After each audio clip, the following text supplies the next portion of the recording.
atitudes ou comportamentos que impeçam ou prejudiquem a participação social da pessoa com deficiência em igualdade de condições ou oportunidades com as demais pessoas. Fala galera, meu nome é Alexandre Amaral e eu tô fazendo esse segundo vídeo para falar de como foi o primeiro turno de votação aqui pra gente, especificamente em São Carlos. O que a gente, como deficientes visuais, né, o que a gente passou aqui. E se você não acompanhou o primeiro vídeo meu, eu falo da minha experiência e hoje eu vou trazer a experiência de alguns colegas daqui da cidade. Esse conceito de barreira atitudinal, ele está ali na nossa LBI, que é a Lei Brasileira de Inclusão, que é o nosso Estatuto da Pessoa com Deficiência, Lei 13.146 de 2015.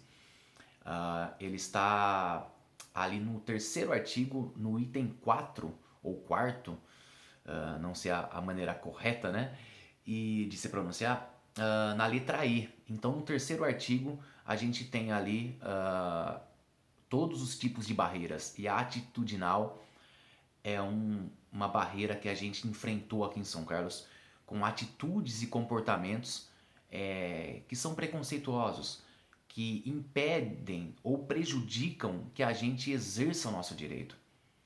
E foi o que aconteceu com a nossa amiga Nath, a Natália.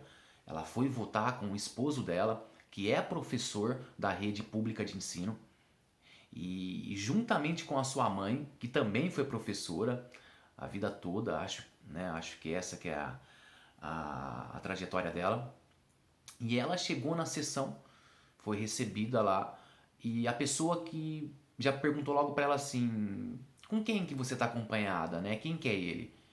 Aí ela falou assim, meu esposo. Ah, então você pode votar com ele mesmo? Fica mais fácil. Ela falou, não, eu quero estar utilizando o fone de ouvido. E aí ela escutou um rapaz até levantando assim, acho que um mesário, falando, eu vou buscar para ela. Aí essa primeira pessoa, não sei se presidente de sessão ou mesária também, falou assim, não precisa. Ela tá com o esposo dela, ela vai ali, vota rapidinho. E aí tinha uma outra mulher, talvez outra mesária ou fiscal, não sei, que conheceu a mãe da Nath, porque, né, como eu disse, a mãe dela foi professora, e falou, não, inclusive tá acompanhada da mãe, como se diz, né? Como se isso fosse uma justificativa para que ela não tivesse autonomia no voto dela. Vai vendo, né, galera?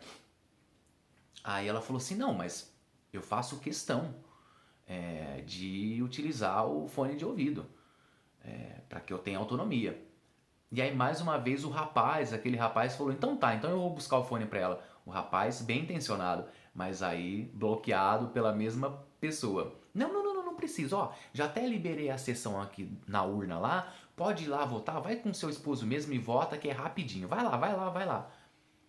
Aí galera, eles ficaram sem reação, né? Ela foi com o esposo dela pra votar lá na urna, ela fechou a cara assim até que, né, em sinal de protesto, né? Ela ficou com a cara fechada assim, ficou brava, né?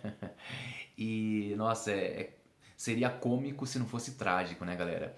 E aí o esposo dela falou assim, você não quer sentar pra fazer a votação? Ela falou, não, você que vai votar pra mim ali. E ele já sabia, né, também da colinha dela, né, esposo e esposa, então, né, se conhecem. Ela falou, não precisa. Aí votaram, saíram de lá. E realmente eles ficaram tão impactados, tão surpreendidos com aquela reação daquela pessoa, daquelas pessoas, né, tirando o rapaz que queria ir lá atrás do fone, que eles não tiveram, sabe, não sabiam como proceder. Inclusive o esposo dela pediu perdão para ela porque não teve reação também, não soube como agir naquela situação. E então aí fica a questão, será que não tinha um fone? Parece que não, porque toda a escola pelo menos um fone tinha. Será que foi o que, né? Foi uma atitude preconceituosa, né? Como a gente tem ali descrito na LBI. Ela simplesmente foi preconceituosa, ela impediu o direito com autonomia. Se a gente vê o conceito de acessibilidade, é a possibilidade e condição de alcance para a utilização com segurança e autonomia de espaços, transporte, mobiliários, equipamentos públicos, tecnologia. Então a acessibilidade é isso, é possibilidade e condição de alcance. Isso é acessibilidade com autonomia. Isso ela não teve ali. Ela não teve autonomia, que é primordial para que a gente tenha acessibilidade. E para a galera que não sabe ainda, o fone ele serve para que a gente saiba o que está acontecendo na tela. Então a gente tecla lá um número, ele fala para a gente o número. Quando a gente termina de compor a numeração, aparece o nome do candidato, ele fala o nome do candidato, ele vai dando as coordenadas do que a gente tem que fazer e apertar ali, né, na tela. Inclusive é o que acontece no celular. Isso foi negado para a Nath, né? Então, é lamentável que a Justiça Eleitoral não prepare de forma adequada todas as pessoas que vão estar envolvidas nesse dia tão importante que é o dia de votação. É claro, galera, que aqui em São Carlos muita coisa deu certo. Teve muitos amigos e amigas nossos que foram votar e pessoa com deficiência visual e chegou lá já estava de prontidão o supervisor de acessibilidade, que é uma coisa que é para ter em toda a escola, né? Falaram que ia ter em toda a escola um supervisor de acessibilidade. Foi já disponibilizado o fone de ouvido para essas pessoas. Então assim, só que teve muito lugar que as coisas não fluíram. A gente encontrou gente despreparada e gente com esse tipo de atitude. Infelizmente, é lamentável ter esse tipo de atitude, pessoas com esse tipo de atitude, né? Dentro de uma sessão eleitoral. Então, no segundo turno, que ela vai voltar nessa mesma sessão, ela vai ter o direito de exigir o fone dela e, inclusive, até trocar uma ideia com essa pessoa, né? Isso foi o caso da Nath. A gente teve também aqui na USP, que, entre aspas, tem uma tal de sessão com acessibilidade, né? Que parece-me que é a 247. Um amigo nosso vota ali desde 98, sempre usou fone de ouvido, chegou ali em 2022 e não tinha pela primeira vez o fone de ouvido, numa sessão com acessibilidade.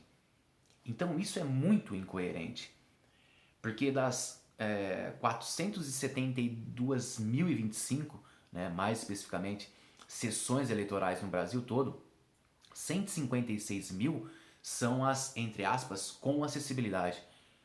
Que eu creio que seja mais uma acessibilidade urbanística, né, arquitetônica, de repente para pessoa usuária de cadeira de rodas, etc.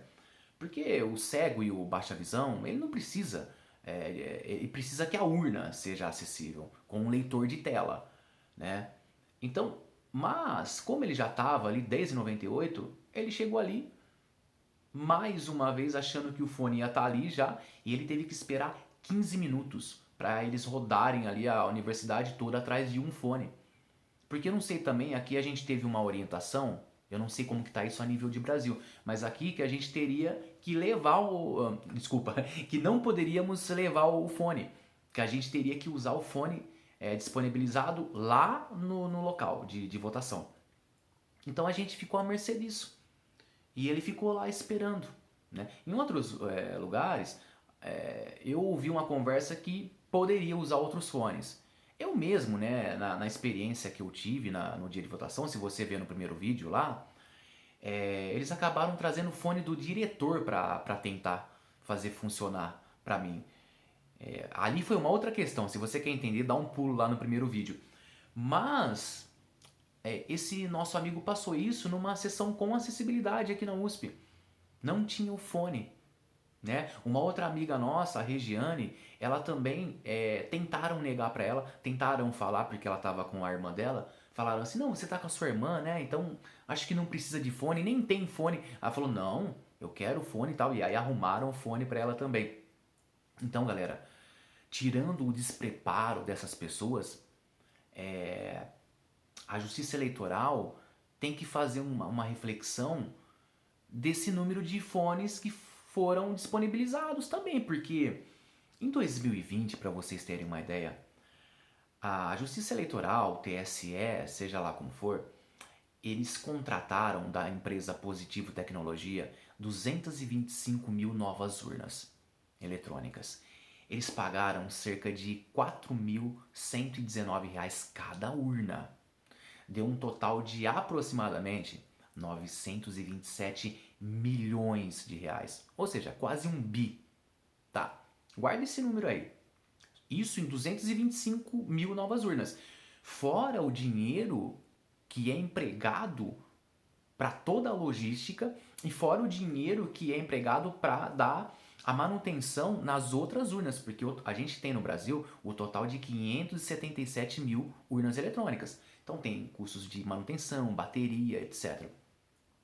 Galera, o fundão eleitoral esse ano, para os partidos fazerem propaganda eleitoral, política, né, para chegarem até a gente, eles gastaram 5 bilhões de reais.